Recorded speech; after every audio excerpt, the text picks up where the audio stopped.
आपको खुश आमदीद कहते हैं। बात होगी पाकिस्तान की सियासत के हवाले से, APC का भी हम जिक्र करेंगे और पाकिस्तान के सियासी हालात में किस किस्म की तब्दीलियां हो रही हैं। हमारे साथ मौजूद है हमारे बहुत ही मोहतरम महमूद खान अचकज़ई साहब, सरबराह हैं पख्तूनख्वा मिली अवामी पार्टी के। आपको वेलकम कहते हैं डिस्कशन में। और सबसे पहले आप APC के हवाले से आपने कहा आप कुछ नहीं बताएंगे, लेकिन मैं सिर्फ ये पूछ लूंगी कि आपका जाना वहां पे ठीक रहा कि आपने हुकूमत की भी एक तरह से लाज रख ली, आपने पाकिस्तान की लाज रखी, क्योंकि बलोचिस्तान की नुमाइंदगी आपके अलावा वहां पे नहीं थी, तो जाना ठीक था आपका वहां पे? देखिए, आपकी बड़ी मेहरबानी है असमा बीबी, बिस्मिल्लाहिर्रहमानिर्रहीम। मैं मशकूर हूँ आपका, आपने हमें बुलाया।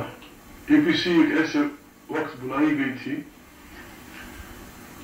जबकि हमारे मुल्क पे बड़े खतरनाक किस्म के इल्जामात हैं और मुल्क की हालत आपको भी पता है कि हम मुल्क को किस तरह चला रहे हैं। समाजी, सियासी, इक़्तिसादी जो हालत है हमारे मुल्क के, इन हालात में APC में हमें न भी बुलाते हम कम से कम पहुंच जाते क्या हो रहा है। तो वहाँ गए, चूंकि वो APC में रखी हुई थी, वहाँ कोई प्रेस का आदमी नहीं था। तो मैं समझता हूँ कि शायद वो यूँ रखी है कि इट वॉज इन कैमरा, अगर इन कैमरा नहीं रहा, हम सभी बड़े लोग हैं या क्या है, वहाँ बैठे रहे, हमारे बैठे बैठे बातें लीक होती हैं। बिल्कुल, वहाँ पे खबरें चलती रही कि क्या ब्रीफिंग दी जा रही है, आपका क्या कहना है? मैं कम से कम APC को इन कैमरा समझूंगा, उसके बारे में आपसे बात नहीं करूँगा। अच्छा चले, आप बात नहीं इस हवाले से करेंगे, लेकिन ये बताते चले पार्लियामेंट की मौजूदगी में, पार्लियामेंट मौजूद है, कमेटीज मौजूद है, जैसे डिफेंस की कमेटी होती है, फॉरेन अफेयर्स के हवाले से जो होती है कमेटी एक मौजूद है, और कौमी सलामती की कमेटीज मौजूद है। तो इस APC को कोई फायदा नजर आया कि ये फायदा था या होनी चाहिए थी ये APC? पता नहीं, हम कुछ सीखेंगे। पाकिस्तान तो अभी काफी माशाल्लाह 60 साल से ऊपर हो चुका है। बदकिस्मती ये है, मैं अक्सर यही बोलता रहता हूँ, लोगों को नाराज करता रहता हूँ खाम में। ये नहीं कि मैं कोई पागल हूँ या मैं बस दिल चाहता है कि मैं लोगों के साथ पंगा लूँ या लोगों को नाराज करता फिरूँ। पाकिस्तान हमारा मुल्क है, कोई हमें मुल्क का वफादार समझे या न समझे, इस मुल्क में हमारे घर है, इस मुल्क में हमारे कब्रिस्तान है, इस मुल्क में हमारे बच्चे बसते हैं। मैं किसी को नहीं करता, किसी की सुखी भी नहीं करना चाहता। जब भी इस खिते को खतरात लाक हुए हैं, हमने अपनी बसात के मुताबिक इसका दिफा किया। बिल्कुल, यहाँ अंग्रेज आए, मैं किसी के अंदर मुशनुआई नहीं करता कि फलाने ने क्या किया या फलाने ने क्या किया। हमारे बुजुर्गों ने अपनी बसात के मुताबिक, अपनी उसके मुताबिक डट कर उनका मुकाबला किया। उसमें मुश्किलात आई, जेलें आई, तकलीफें आई, हमने पेशानी से कबूल किया।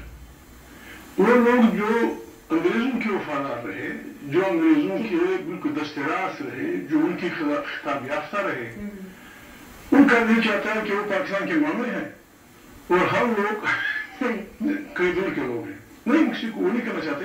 पाकिस्तान हमारा मुल्क है। हम पहले दिन से ये कहते रहे हैं, यहाँ न वोट था, न यहाँ कोई असेंबली मानता था, न यहाँ कोई असेंबली थी, न कुछ था। हमारे बुजुर्ग वो लोग थे जो पहले दिन से ये कह रहे थे कि खुदा को माने, पाकिस्तान को एक जमहूरी मुल्क बनाए, इसको एक फेडरेशन बनाए, इसमें रहने वाले लोग मुख्तलिफ लोग हैं, मुख्तलिफ जुबानें बोलते हैं, उनकी जुबानों का एहतराम करें, उनके खितों का एहतराम करें, एक अच्छा गुलदस्ता बनाए, इस जमहूरी मुल्क बनाए, वन मैन वन वोट कर दें। इस पे हमें बहुत सारे साल हमारे बुजुर्गों को, खुसूस पश्तून कौमी तारीख के बुजुर्गों को, अगर आप इकट्ठा करें, हजारों साल जेल दी गई। जब वोट आया तो सब उसके खिलाफ ठहरे, असेंबली कोई मानता नहीं था, बस ठीक है जो है जिंदाबाद वो है। पाकिस्तान हमारा मुल्क है, पाकिस्तान शुरू दिन से गवर्नमेंट था, अब तो बिल्कुल खतरनाक हालत में है, बहुत ज्यादा। हम सब ने मिलजुल कर इस मुल्क को चलाने और बचाने का एक नया एजेंडा नहीं दिया, इस मुल्क को कोई नहीं चला सकता, न कोई बचा सकता है। पाकिस्तान को चलाने और बचाने का वाहिद रास्ता ये है, किसी को अच्छा लगे या बुरा लगे, हमने इसे एक जमहूरी बिल्कुल transparent democratic state of Pakistan बनाना है। वो कौन बनाएगा? पाकिस्तान को जमहूरी बनाना, पाकिस्तान के 18 करोड़ आवाम को जो वोट का हक है, वो तो अवामी नुमाइंदे कहते हैं कि जिन चुन के हमने असेंबलीज में भेज दिए, वो फिर जाके अब लोगों को पता, अब लोग यहाँ तक पहुंच गए। मैं आपसे, पाकिस्तान में इनारकी शुरू हो चुकी है।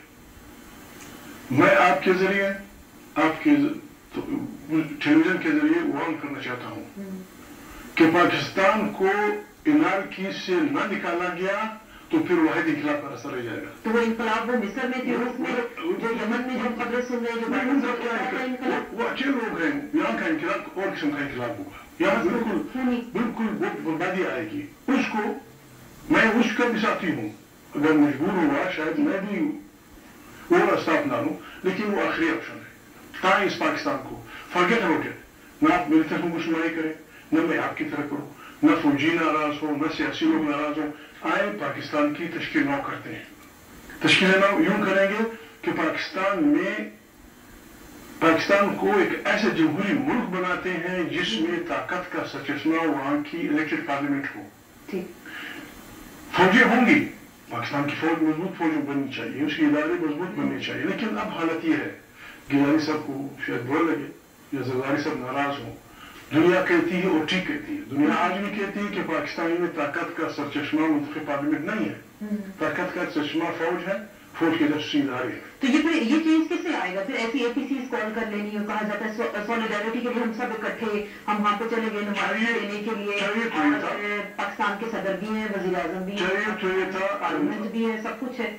असल भी चाहिए तो ये था कि यही एपीसी 2-4 दिन चलती, ठीक, हम पे बड़े इल्जाम है, ठीक है, वो इल्जाम हमारी एजेंसियों पे होंगे, वो इल्जाम हमारी फौज पे होंगे, लेकिन पाकिस्तान की फौज पे, पाकिस्तान के जासूसी इदारों पे जो इल्जाम है वो पाकिस्तान मुल्क पे है। हम ये ऐसे नहीं छोड़ सकते कि बस किसी ने इल्जाम लगा दिया, यानी मैं किसी का जासूस तो नहीं हूँ, लेकिन मैं ये कह रहा हूँ कि सारे इल्जाम गलत भी नहीं है। हमें सर जोड़ के बैठ के इस मुल्क को चलाने का एक फार्मूला बनाना होगा। उसका अलिफ ये है, मुश्किल वो इसलिए है कि उसका अलिफ अल्फाबेट जब शुरू, उसका अलिफ ये है कि पाकिस्तान की सियासत में जैसे दुनिया का कानून है, दुनिया ने अपने कलेक्टिव विजडम में ये फैसला किया है कि जिस आदमी के हाथ में तलवार है उसका पॉलिटिक्स में कोई से नहीं होगा। इसीलिए तमाम दुनिया की अफवाज पॉलिटिक्स से अलग है। हमारी फौजों में से, हमारे जनरलों में से अगर किसी को शौक है पॉलिटिक्स का, बिस्मिल्लाह वर्दी उतार दे, इस्तीफा दे दे, आए पार्टी बनाए, ख्यानी साहब हमारे वज़ीर आज़म बन जाए। तो अभी के ये हालात आपको लग रहा है ख्यानी साहब वज़ीर आज़म बनना चाहते हैं, या फौज को इतना ही शौक है कि पाकिस्तान की पॉलिटिक्स में आए और अपना किरदार अदा करे? अभी मौजूदा अगर फौज के हवाले से अगर हम बात करें, बात यह है कि अगर उनका दिल ना भी चाहे उन्होंने ये तब खून पीना होगा, वरना पाकिस्तान नहीं चलेगा, ऐसे नहीं चलेगा। पाकिस्तान की फौजें होंगी, पाकिस्तान के जासूसी इदारे होंगे, हम पे बड़े खतरनाक इल्जाम लग रहे हैं। पहले हम पे इल्जाम लग रहे थे कि आपने एटम बेचा है, हम पे इल्जाम लग रहे थे, अब तो वाज़ेह तौर पर लोग कह रहे हैं कि पाकिस्तान तमाम दुनिया की दहशतगर्दों की अमाजदा और अड्डा है, और पाकिस्तान की जासूसी इदारे उसके लीडर है। बल्कि पाकिस्तान के जासूसी इदारे को लोग एक टेररिस्ट ऑर्गेनाइजेशन डिक्लेयर करने की फिक्र में। इन हालात में हमें एक दूसरे को बिठा के आराम से बात करनी होगी। मैं तो ये तजवीज़ दूंगा, चाहे यूरोपियन टैंकर आपके जरिए दूं, इसमें क्या बुरी बात है? आए हम सब मिल कॉन्फ्रेंस बुलाएं, इंटेलिजेंस के नुमाइंदे हों, प्रेस के नुमाइंदे हों, जुडिशरी के नुमाइंदे हों, फौज के नुमाइंदे हों, सियासी लोग हों, कि भाई ये पाकिस्तान है जो किस तरह चल रहा है, एक तश्कील नौ करें पाकिस्तान की, वरना इस किस्म का तमाशा। ये आपकी तजवीज से बिल्कुल मुतफिक, जो लोग 18 करोड़ आवाम जो सुनेंगे भी वो मुतफिक भी होगी। यही तजवीज मियाँ साहब भी देते हैं, मियाँ साहब भी कहते हैं रोड मैप दे दिया, आवाज कौन करेगा मियाँ साहब पॉपुलर तरीन लीडरों में से हैं हमारे मुल्क के, यकीनन उन्होंने इस कॉन्फ्रेंस में आना होगा। इमरान खान को आना चाहिए, जमात इस्लामी को आना चाहिए, जो लोग इख्तियार में अगर मुझे परवाह नहीं, हम सब बिल्कुल अक्रॉस द बोर्ड जितने भी लोग हैं, अच्छे जर्नलिस्ट, अच्छी सिमरात, कोई बुरा उसमें नहीं है, जर्नलिस्ट हों, जुडिशरी के लोग हों, पाकिस्तान यहाँ तक आ गया है, हमारे इल्जामात हैं, करप्शन इंतहा को पहुंच की है, अकवा फरवरी इंतहा को पहुंच की है, गरीब आदमी की जिंदगी बिल्कुल अजीरन है। ये घंटी बजाएगा कौन, बुलाएगा कौन? मैं और आप, इसमें कोई जिक्र बात है, वही क्या ये कौन सी बड़ी बात है? इन्विटेशन कौन देगा? सब हम इकट्ठे मिलकर इकट्ठे वो कर देंगे, इकट्ठा कोई दावत हमारी शुरू कर देंगे। हम सब जब मिलकर एक नया अमल बनाएंगे, तश्कील नौ की बात करेंगे, उस पर अमल दरामद कौन करेगा? पार्लियामेंट की करारदादें, आईनी हैसियत, अवाम की ताकत का न कोई जवाब दे सकता है। अवाम यहाँ तक आ गई, अवाम समझ रहे हैं लोगों की बातों को, जो कुछ हो रहा है बुरी बात है, एक दूसरे के इल्जाम लगाए। पाकिस्तान जिस तरह चलाया जा रहा है ऐसा नहीं चलेगा, impossible. ہمارے افواج پہ الزامات ہیں, ہماری ایجنسیوں پہ الزامات ہیں. الزامات آ رہے ہیں. ایک بیان آپ سے منسوخ کیا گیا تھا اے پی سی میں, آپ کہہ رہے ہیں کہ ان کیمرہ تھا, آپ بتائیں گے نہیں, لیکن یہ ٹی وی پہ ٹکر چلتے رہے کہ آپ نے D G I S I سے کہا کہ آپ 1 مہینہ افغانستان میں مداخلت اپنی بند کر دیں, وہاں امن قائم ہو جائے گا. اس کی وضاحت فرمائیں گے. وہ پتہ نہیں کیا کہا, وہ ریکارڈ ہوگا. میری ایماندارانہ رائے یہ ہے, مائی کنسیڈرڈ اوپینین, ایک پشتون کی حیثیت سے, ایک مسلمان کی حیثیت سے, ایک پاکستانی کی حیثیت سے, کہ ہم سے میرے مراد آئی ایس آئی, ہمارے فوجی ادارے اگر افغانستان میں طالبان اور قرض حکومت کا راضینامہ کرنا چاہیں 1 مہینہ میں وہ کر سکتے ہیں. لیکن ہم بات کرتے ہیں خود مختار پاکستان. اس کا مطلب جو ہم پہ الزامات لگتے ہیں وہ ٹھیک ہے, پھر وہ یہ آپ یہ کہنا چاہ رہے ہیں کس سے مختصر سارے غلط نہیں ہیں. سارے الزامات جو سرحد پار ہم سے لگتے ہیں, ہماری ایجنسیز پہ لگتے ہیں, وہ غلط نہیں ہے. وہ کتنی % حقیقت ہے؟ بہت سارے ٹھیک ہیں. یہ آپ نے ریکارڈ پہ کہا, اس وقت نہیں کہا, آپ کہہ رہے ہیں, کہہ رہے ہیں, آپ کی کہانی کہہ رہے ہیں. بالکل وہ خود میں نے نہیں کہا, آپ کہہ رہا ہوں. یہ کیا ہو رہا ہے ہمیں ملک میں, خدا کے لیے اس ملک میں ہمیں رحم کرنا چاہیے. تمام پشتون بالکل اتنا بکھرا ہوا ہے. 32 سال سے افغانستان کی لڑائی جا رہی ہے, 32 سال سے خاندان اجڑ رہے ہیں, لوگ مارے جا رہے ہیں. سوویت یونین آیا تھا, تمام دنیا کا ایک متحدہ محاذ بنا, ہم اس میں فن پہ تھے.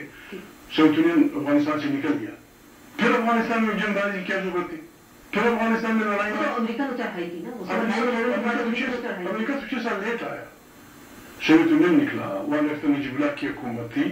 افغانستان کے سارے شہر متحد تھے, افغانستان کے سارے شہر کوئی گرا نہیں تھا. افغانستان کی ملٹری اکیڈمی اپنی جگہ پہ تھی, یونیورسٹیاں اپنی جگہ پہ تھی, ساری فوج. ہمارے ہولی وارئرز نے ٹھیک ہے لڑائی لڑی تھی, جا کے 7 پارٹیاں یہاں تھیں, 8 ایران میں تھی, افغانہ اور افغانہ, جا کے اپنے ملک میں وہ وکٹوریس جا کے جاتے, ایک جمہوری افغانستان کی تشکیل کرتے. یہاں سے جاتے جاتے یہ خود ایک دوسرے لڑ پڑے یا ان کو لڑایا گیا.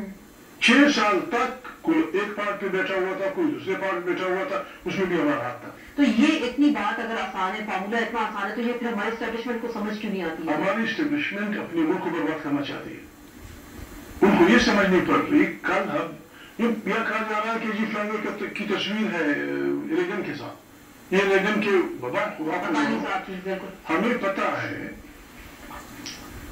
اپنا ظواہری پورا نام کا بول رہا ہوں, مصر کا جو اسامہ بن لادن کا سیکنڈ, ایمن الظواہری جوان آدمی تھا, وہ ایک سیاسی پارٹی کا آدمی ہے, وہ اخوان المسلمین میں تھا, وہ جیل میں تھا. ان پہ الزامات تھے کہ انہوں نے پتہ نہیں قتل کیے یا کیا کیے ہیں. چونکہ دنیا کا یہ فیصلہ بنا, ان جیسے لوگوں کو بھی آ کے یہاں اسامہ بن لادن اور الظواہری تمام دنیا کے, یعنی بالکل ورچولی تمام دنیا اس جنگ میں پاکستان کے ساتھ کھڑی ہو گئی. اسرائیل بھی تھا اس میں, کمیونسٹ چائنا بھی تھا, بدھ بھی تھے, خدا کو ماننے والے بھی تھے, خدا کو نہ ماننے والے بھی تھے, کہ بھائی ایک آزاد خود مختار افغانستان میں سپر پاور نے مذاکرات کی ہے, سپورٹ دے رہی. وہ جنگ ختم ہوئی. بات یہ ہے جب وہ ختم ہوئی تو اس جنگ کا معاملہ فنش, اس کو اینڈ ہونا چاہیے تھا. اب جنگیں کیوں لڑی جا رہی ہیں؟ ہمارا قبائلی علاقہ ہے, میں الزام نہیں لگاتا, میرا یہ الزام ایک ہے, وہاں ازبک ہے, وہاں تاجک ہے, وہاں عرب ہے. ایمن الظواہری کا بھی نام لیا جا رہا ہے. ایمن الظواہری چھوٹا آدمی نہیں ہے, نہ اتنا جاہل ہے, نہ اتنا وہ ہے. کسی نے اسے بلایا کہ آئیے ہمارے پاس بڑے اچھے پہاڑ ہیں, ہمارے پاس اچھے ٹرین ہے گولی جنگ کے لیے, یہاں مورچے بناؤ آرمی کا خلاف. کس نے بلایا؟ جس نے بلایا, میں نے نہیں بلایا, آپ نے نہیں بلایا. اسامہ کو کس نے بلایا یہاں؟ ہمارے پاکستان کی بعض جنہوں نے بلایا ہے, دے مسٹ آرام کریں, توبہ کریں. وہ ایسے نہیں کہ وہ نہیں, اس میں پھر کون شامل ہے کہ اسامہ یہاں سے پکڑا جاتا ہے, ہم پہ الزام لگتا ہے ہر اس کی طرح میرا مطلب یہ ہے, یہ لوگ آئے ہوئے ہیں, ہم پہ بھی الزامات ہیں کہ ہم مداخلت کر رہے ہیں افغانستان میں. اس کے 2 راستے, اگر یہ سارے الزامات جھوٹے ہیں, آئے تمام دنیا کو کہہ دیجیے کہ جھوٹ کہا جا رہا ہے, ہم پہ ثابت کیا جائے. अमेरिका खामखा में हमारे पीछे पड़ा हुआ, हम शरीफ लोग हैं, गरीब लोग हैं, हमको मुफ्त में इस्लाम के लिए ये किसी ने बताया नहीं क्या हम शरीफ लोग किसी को छोड़ दीजिए, किसी को छोड़ ये तो बताना होगा पाकिस्तान से कह रहा हूँ, सारे पाकिस्तान से पाकिस्तान से हमारी क़यादत मौजूद थी, सिविल क़यादत थी, अस्करी क़यादत थी, कल हमने प्रोग्राम में कहा गया, हमने आवाम को सच बता दिया, सच ये है, सच बता रहा हूँ, मैं ये कह रहा हूँ कि इन लोगों को जिन्होंने भी बुलाया है, ट्राइबल एरिया की हायत तरकीब ही ऐसी है, उनका सिस्टम ऐसा है, वहाँ न वज़ीर आज़म जा सकता है, न नवाज शरीफ कमांडर जा सकते हैं, हमारे पाकिस्तान के फोर्सेस बिल्कुल। ये हजारों गरीब लोग वहाँ से कहाँ से आ गए? यहाँ किसी ने बुलाया और फिर अर्थी की उनको पैट्रोनाइज किया। अब हालत ये है, बाजौर से लेकर जनूबी वज़ीरिस्तान तक 1000 से तो ऊपर उनके समाजी जो चेहरे थे, मलक थे, उनको कत्ल किया गया है। नोबडी नोस किसने किया। हालत उनकी ये है कि मसूद कबीला, वजीर कबीला, सलेमान खेल तो तानी गरीब लोग बागे बागे कर रहे हैं अपने मुल्क में। वो तो ऐसा इलाका था। देखिए एक बात हमने वाज़ेह करनी होगी, बाजौर से लेकर जनूबी वज़ीरिस्तान तक एक एक इंच जमीन की मिल्कियत लोगों को मालूम है कि किसकी है। ये जमीन हमारे कबायली लोगों की है, उनको उनके विलेज को भी पता है, उनके औरतों को भी पता है कि फलाने की जमीन कहाँ खत्म होती है, कहाँ शुरू होती है। उसको हमने दुनिया जाकर मिलाने का आज़ाद बना दिया। लोगों अपनी दुनिया से, अपनी आवाम से शक नहीं कहा जा रहा, ये ड्रोन हमले होते हैं। बाबा क्यों होते हैं? ड्रोन हमले की वजूहत क्या है? अमेरिका ये कहता है कि बाबा जब भी मैं ड्रोन हमला करता हूँ वो एक ड्रैगन की हलाक हो जाता है। आप ड्रोन हमले की वजूहत खत्म करने अमेरिका हमले नहीं करेगा। अमेरिका हमले नहीं करेगा, लेकिन यहाँ पे ये सवाल कर रहे थे, मुझे ब्रेक भी लेनी है, फिर ये सवाल भी हम उठाएंगे। पाकिस्तान के कबायली इलाकों में पाकिस्तान के रुट नहीं है, पाकिस्तान नहीं है। बिल्कुल हम इसी पे ये कहते हैं हम खुद अपनी एज कायम कर देंगे। आप कायम करवाएंगे कुछ बुरी बात। नवी कैनी साहब ने कल मुनीर और अफजई को कहा कि आप तो इस्लामाबाद में बैठे हैं, वहाँ जा नहीं सकते, तो हमसे कहते हैं कि वहाँ पे अपनी अमन कायम कराएंगे, रेट कायम करें। मैं आपसे जवाब लेती हूँ। बिल्कुल महमूद खान नसीब मेरे हिसाब से बड़ी दिलचस्प गुफ्तगू का सिलसिला जारी है पाकिस्तान के सियासी हालात के हवाले से, और जो दहशतगर्दी की जंग लड़ रहे हैं और हमसाये ममालिक में पाकिस्तान का क्या किरदार है, इस पर मजीद बात होगी एक मुख्तसर से ब्रेक के बाद।